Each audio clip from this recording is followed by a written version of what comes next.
Helmet को हटाने के लिए दो लोगों की आवश्यकता होती है, जिसमें से पहले सहायक का काम होता है कि वो बेहोश व्यक्ति के सिर और गर्दन को दोनों तरफ से पकड़े और स्थिर रखने की कोशिश करे। वहीं दूसरे सहायक का काम है कि वे हेलमेट के पट्टे को खोले। इसके अलावा वे उस हेलमेट के कवर को उठाएंगे और यदि बेहोश व्यक्ति ने ऐनक पहनी हुई हो तो वे उन्हें भी हेलमेट हटाने से पहले ध्यान से उतारेंगे। इसके बाद दूसरे सहायक दोनों हाथों से बेहोश व्यक्ति की ठुड्डी और सिर के पीछे वाले हिस्से को पकड़ें, जिससे कि उनकी गर्दन को सहायता मिले। इसके बाद पहले सहायक हेलमेट को पकड़ के थोड़ा ऊपर करते हुए पीछे की तरफ खींचेंगे और ये कार्य स्क्रीन पर दिखाए दृश्य की तरह धीरे धीरे पूरा किया जाए। सड़क दुर्घटनाओं के घायल व्यक्तियों के रीढ़ की हड्डी पे चोट लग सकती है और इसी कारण इनके बारे में जानना अति आवश्यक है। अब हम इन चोटों के संकेत और लक्षणों की बात करेंगे। घायल व्यक्ति की गर्दन और रीढ़ की हड्डी में तेज दर्द या दबाव, पीठ के किसी भाग में सूजन या हिलने में तकलीफ होना, रीढ़ की हड्डी को स्पर्श करने पर अगर घायल व्यक्ति एकदम से तिलमिला जाते हैं। एक और लक्षण यह हो सकता है कि रीढ़ की हड्डी के किसी भी भाग में आपको कोई चोट के निशान या घाव या खून बहता हुआ दिखाई दे। किसी घायल व्यक्ति के पूरे शरीर में या उसके किसी हिस्से में महसूस करने की क्षमता ना रहे या फिर शरीर के किसी हिस्से में झुनझुनाहट या जलन महसूस करें। रीढ़ की हड्डी की चोटों के आकलन के पश्चात उसके संचालन अथवा मैनेजमेंट के लिए हमें कुछ महत्वपूर्ण कदम लेने होते हैं। घायल व्यक्ति जैसे भी उपस्थित हैं उन्हें वैसे ही रहने दें और ध्यान दें कि उनकी रीढ़ की हड्डी संरेखण में है, यानी कि वो सीधी है। ध्यान रहे कि बिना किसी कारण उनके सिर, गर्दन और रीढ़ की हड्डी को ना हिलाएं। यदि किसी को सिर की चोट लगी है तो काफी ज्यादा संभावना है कि उनके रीढ़ की हड्डी के ऊपरी हिस्से में भी चोट लगी हो। घायल व्यक्ति के सिर को दोनों तरफ से पकड़ें और ध्यान रखें कि उनके कान खुले हों और वो आपको सुन सकें। इस तरह से आप उनके रीढ़ की हड्डी को स्थिर रख सकते हैं। लपेटे हुए कपड़े, कंबल या तौलिए को घायल व्यक्ति के सिर के दोनों तरफ रखें और याद रखें कि जब तक ईएमएस वहां ना पहुंच जाए आप उनके सिर और पीठ को स्थिर पकड़े रखें। अब हम बात करेंगे सड़क दुर्घटना के कारण शरीर की हड्डियों की चोटों के बारे में। इन चोटों की वजह से जब हड्डियां टूट जाएं तो उसे फ्रैक्चर कहते हैं। इन फ्रैक्चर को पहचानने के लिए मुख्य चिन्ह है कि घायल व्यक्ति किसी भी हड्डी में दर्द की शिकायत करे या उन्हें उस हिस्से को हिलाने में कोई दिक्कत महसूस हो रही हो। उस फ्रैक्चर वाली जगह पर सूजन अथवा उस हड्डी का आकार बदला हुआ नजर आए। आमतौर पर यह फ्रैक्चर आपको घायल व्यक्ति के हाथ या टांगों पर मिलते हैं। अब जरूरी यह है कि आप किसी फ्रैक्चर को सहारा दें और उस जगह को स्थिर रखें। किसी फ्रैक्चर को स्थिर करने के लिए स्प्लिंट का उपयोग किया जाता है। अब हम ये समझेंगे कि स्प्लिंट क्या है। कोई भी चौड़ा और लंबा, सख्त लकड़ी, प्लास्टिक या धातु का टुकड़ा जो कि आसानी से मुड़ या टूट नहीं सकता। इसके इस्तेमाल से घायल व्यक्ति की फ्रैक्चर हड्डी हिले नहीं और इससे उन्हें वहां दर्द या पीड़ा ना हो। अब इस स्प्लिंट को लगाने के लिए कुछ महत्वपूर्ण स्टेप्स हैं जो कि आपको याद रखने हैं। जब भी आप स्प्लिंट को लगाएं तो ध्यान रखें कि उसकी लंबाई इतनी हो कि वो उसको ऊपर से नीचे तक पूर्ण रूप से सहारा दे सके। दूसरे शब्दों में, किसी भी हड्डी के लिए स्प्लिंट चुनते वक्त ये देख लें कि वो स्प्लिंट उस हड्डी के दोनों अंत पे मौजूदा जोड़ों को स्थिर करने में कामयाब होए। फ्रैक्चर हड्डी वाले हिस्से से सबसे पहले बहते हुए खून को रोकने की कोशिश करें। उसके लिए कपड़ों के ऊपर ही कॉटन की पैडिंग या पट्टी का उपयोग करें। इसके पश्चात स्प्लिंट को लगा के हड्डी को स्थिर करने की कोशिश करें। यदि किसी परिस्थिति में हमारे पास स्प्लिंट ना हो तो उसके बदले में हम कोई लंबी लकड़ी की छड़ी या छाता या कोई सख्त किताब या अखबार की गद्दी का इस्तेमाल करें। ऐसा भी हो सकता है कि किसी भी प्रकार का स्प्लिंट उपलब्ध ना हो।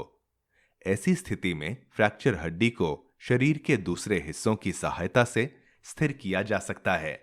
हाथ के ऊपरी भाग में हुए फ्रैक्चर के लिए शरीर के ऊपरी हिस्से का इस्तेमाल करके और इसे तिकोने कपड़े से बांध दें, जैसे कि आपको स्क्रीन पर दिख रहा है। वहीं फ्रैक्चर्ड टांग को स्थिर करना हो तो दूसरी टांग जिसको फ्रैक्चर ना हुआ हो उसका इस्तेमाल करें और दोनों टांगों के बीच तौलिया या चादर के रोल को लगा के सहारा दें। स्प्लिंट को बैंडेज की सहायता से स्थिर किया जाता है।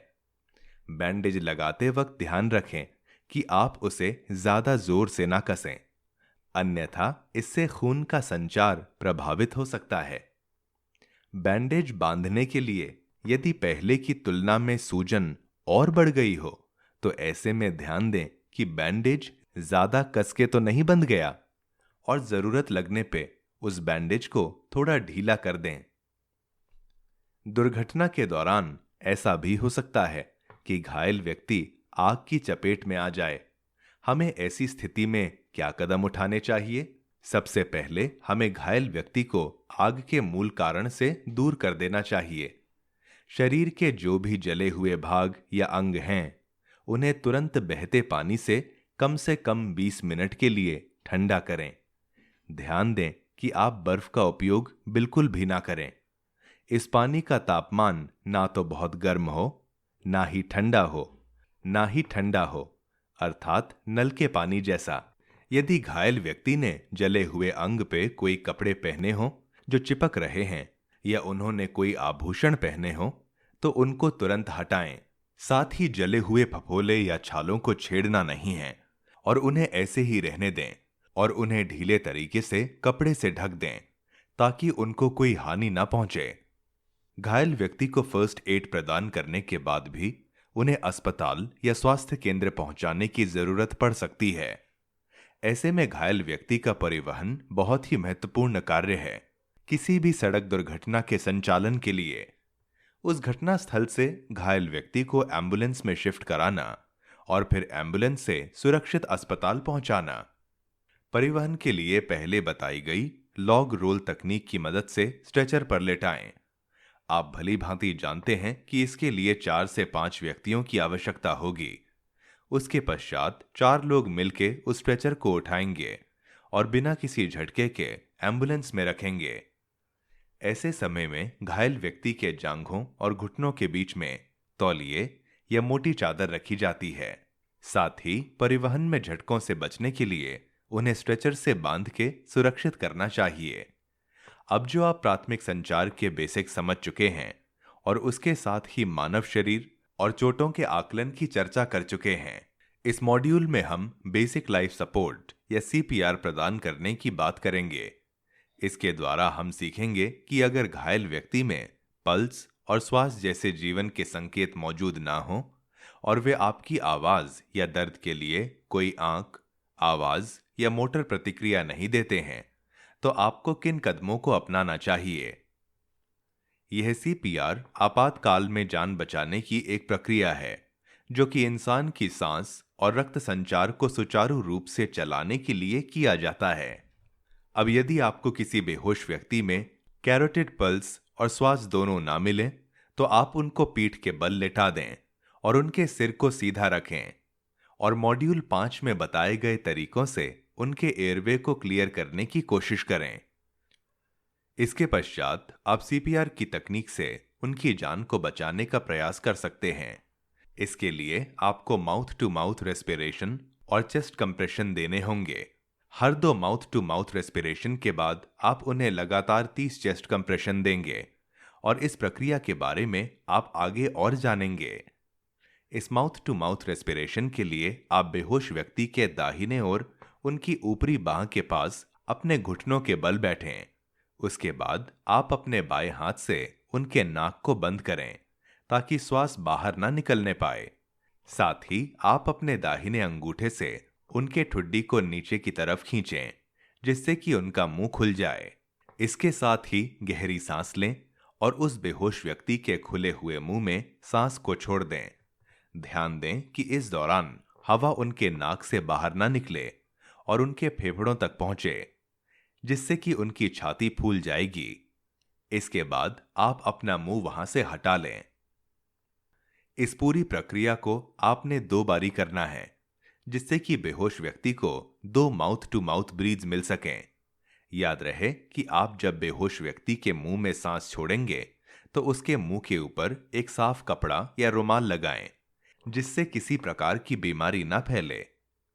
दूसरी तरफ चेस्ट कंप्रेशन के लिए अपने प्रभावी हाथ की एड़ी को व्यक्ति की छाती के बीच में रखें। दूसरे हाथ की एड़ी को अपने पहले हाथ के ऊपर रखें।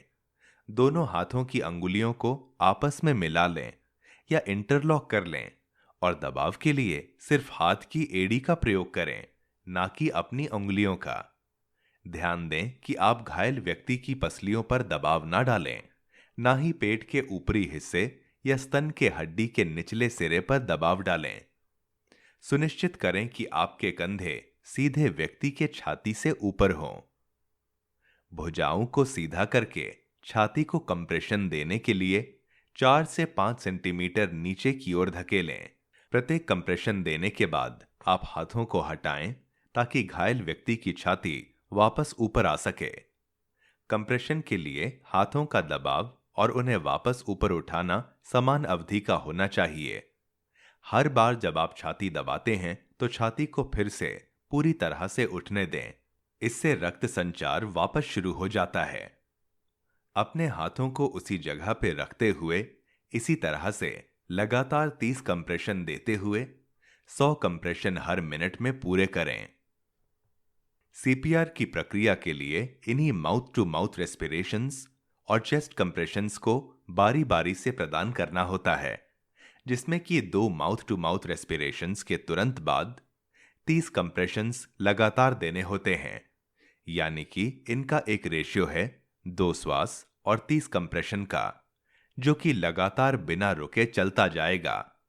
आप हर मिनट में कम से कम 100 और अधिकतम 120 कंप्रेशंस और उसके साथ 6 माउथ टू माउथ रेस्पिरेशंस प्रदान करेंगे। ये साइकिल कई बार दोहराया जाता है।